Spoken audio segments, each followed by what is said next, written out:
जय सिया राम, जय श्री राघवेंद्र सरकार धाम। आइए चलते हैं कुछ अपने स्वतः शरीर के मेडिटेशन की तरफ। और मेडिटेशन में सर्वप्रथम हम वार्ता करेंगे कि अपने स्वतः के शरीर को सुरक्षित कैसे रखें। जैसे आत्महत्या जैसा शब्द अपने मन में विचार आ जाता है। अपने मन में लोग ऐसा विचार करने लगते हैं कि हमें आत्महत्या करनी है। आत्महत्या शब्द ही बहुत ही खतरनाक है। एज डेंजरस लाइन, बहुत ही खतरनाक लाइन है आत्महत्या। आत्महत्या कभी भूल से भी नहीं लानी चाहिए अपने विचार में। परंतु लोग अपनी अपनी अलग अलग समस्याओं से जूझ रहे हैं, उनकी भी कोई गलती नहीं है, तो लोगों को परेशानियां बनती हैं। चिंता करने की बात नहीं है, आप बिल्कुल निश्चिंत रहें। आपको जब भी ऐसा विचार आता है कि हमें आत्महत्या करनी है या आत्महत्या का विचार बन रहा है, तो सबसे पहले क्या होता है कि हमारे परिवारजनों में कभी भाइयों से नहीं बनती है, कभी पिता से नहीं बनती है, कभी भाभी से नहीं बनती है, या अलग अलग समस्याओं के कारण आपके मन में रोष उत्पन्न होता है, या आप कई बार लोगों की बातों को समझे बिना ही अपना कदम उठाना प्रारंभ कर देते हैं। आए दिन यह समस्या महिलाओं में ज़्यादा देखी जाती है कि महिलाएं जो है आत्महत्या का विचार लाने लगती हैं अपने मन में कि हमें आत्महत्या कर लेनी चाहिए। आत्महत्या पर स्वतः आपका कोई अधिकार नहीं होता है। वह परमात्मा के आपका पूरा स्थूल शरीर, आपके स्थूल शरीर में परमात्मा ने जो सोल भरी है, जो आत्मा भरी है, उस पर केवल और केवल परमात्मा का ही अधिकार है, जिसका एक उचित समय निर्धारित किया जाता है। उस उचित समय पर ही आप परमात्मा के पास जाते हैं। लेकिन यदि आप जबरन जबरदस्ती अपने देह का त्याग करते हैं, देह का नाश करते हैं, आत्महत्या तो शब्द ही गलत है। आत्महत्या शब्द का प्रयोग ही गलत है। आत्महत्या, आत्मा की कभी हत्या ही नहीं होती है, तो इसलिए शब्द पूरा गलत है। आत्महत्या का यहाँ नहीं लिखा जाना चाहिए, यहाँ पर देह हत्या लिखी जानी चाहिए।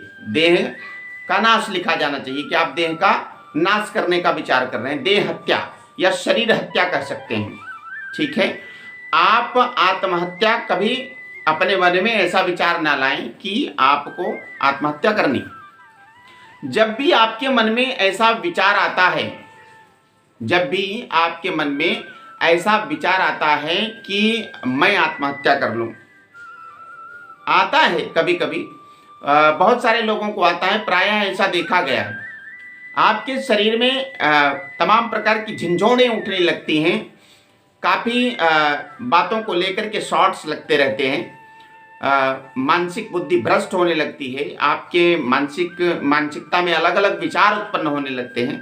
तो आप बिल्कुल भी इन प्रकार की गलतियों को ना करें, इस प्रकार की गलतियों पर विचार ना करें कि हमें आत्महत्या करनी है। जब भी आपको ऐसा विचार आए तो हम आपको कुछ विधा और नियम बताते हैं। उस नियम के अंतर्गत आप जीना प्रारंभ करें।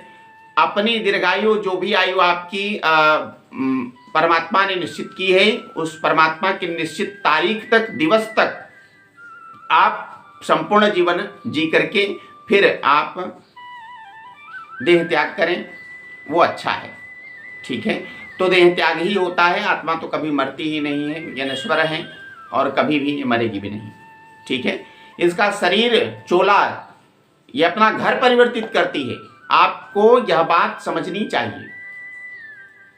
लेकिन आप किन प्रकार किन्हीं बातों को लेकर के चिंतित हो जाते हैं। जैसे कर्जे की परेशानी बढ़ जाती है, हिस्सा बांट की परेशानी बढ़ जाती है, कभी कभी आपसे प्रबल व्यक्ति आप पर हावी होने लगता है, आपको जीने के लिए बाधा बनने लगता है, जीने में आपके बाधा बनने लगता है, आपके जीवन को सुचारू रूप से चलाने में वह बाधा बनने लगता है। तमाम प्रकार की समस्याओं से जूझ करके जब आप ऊब जाते हैं तो आपके मन में ऐसा विचार आता है कि मुझे नहीं रहना है, परंतु यह विचार बहुत ही गलत है, नहीं होना चाहिए। जब भी आपको ऐसा विचार आए, आप अपने शांत कक्ष में जाएं।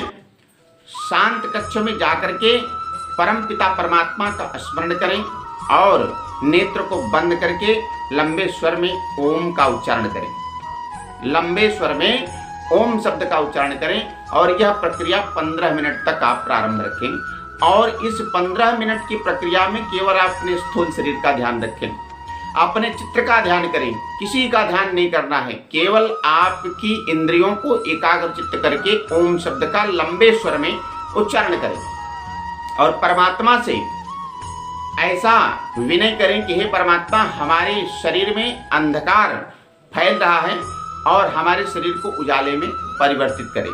तो परमात्मा आपके ऊपर तत्क्षण कृपा करेगा, आपके शरीर में मन शांति होगी। और जब आपके शरीर में मन शांति होगी तो आप देह त्याग करने का नहीं सोचेंगे। आपके शरीर में जो क्रोध उत्पन्न हुआ है, जो रोष उत्पन्न हुआ है, वह नहीं आएगा। कई व्यक्ति अभी कमेंट करेंगे कि गुरुजी या महाराज जी विचार आता है तो क्या करें। अब कोई जानबूझकर तो ऐसा करता नहीं है। देखिए, हम आपकी बातों को समझते हैं, परंतु हम इस बात को यही कहेंगे कि आप इस क्रिया को जानबूझकर करते हैं। आपकी स्मृति भ्रांत हो जाती है और स्मृति भ्रांत हो जाने के कारण बुद्धि का नाश होता है और स्मृति भ्रांत बुद्धि नाश होने के कारण आप यह सोचने में सक्षम नहीं हो पाते हैं कि हमें क्या करना चाहिए। तो इसलिए आप बिल्कुल स्थिर भाव से परमात्मा की शरण में जाएं। आप शांत कक्ष में प्रवेश करें और अपने कक्ष में जाकर के खूब बढ़िया आसन लगा करके बैठें और आंख नेत्र को बंद करके और इंद्रियों को स्थिर कर लंबे स्वर में ओम शब्द का उच्चारण करें कि हे परमात्मा, आपने मुझे सृष्टि संसार में किस लिए भेजा है उसका पूर्ण रूप से हम निर्वहन करना चाहते हैं, परंतु हमारे मन में ऐसा विचार आ रहा है, हम क्या करें। हम ऐसा नहीं करना चाहते, परंतु हमें हमारा मार्ग प्रदर्शित करें। जब आप इस प्रकार की क्रिया को करना प्रारंभ करेंगे तो आप देखेंगे तत्क्षण ही कि परमपिता परमात्मा स्वतः ही आपके शरीर में वास कर जाएगा और आपके शरीर में वास करते ही आपके दिव्य चक्षु खुलेंगे। आपके माइंड डिप्रेशन जो है वह हल्के हो जाएंगे, आप सोचने में समर्थ होने लगोगे और आपके शरीर में शांति आएगी। तो इस कारण आप कभी भी देह हत्या करने का प्रयास ना करें। देह हत्या कभी नहीं करनी चाहिए और ज्यादातर आप कोई भी ऐसा कार्य ना करें, कोई भी ऐसी वाक्पटुता का प्रयोग ना करें जिससे परिवार में भ्रांति उत्पन्न हो, परिवार में गलत दोषारोपण हो। अगर कहीं भी बहुत ज्यादा उलझनें बढ़ रही हैं तो आप वहां से हट जाइए। कर्ज की समस्या से भी लोग देह त्याग करते हैं, कर्ज की समस्या बढ़ जाने से भी देह त्याग करते हैं। ठीक है, उन समस्याओं से सुलझने का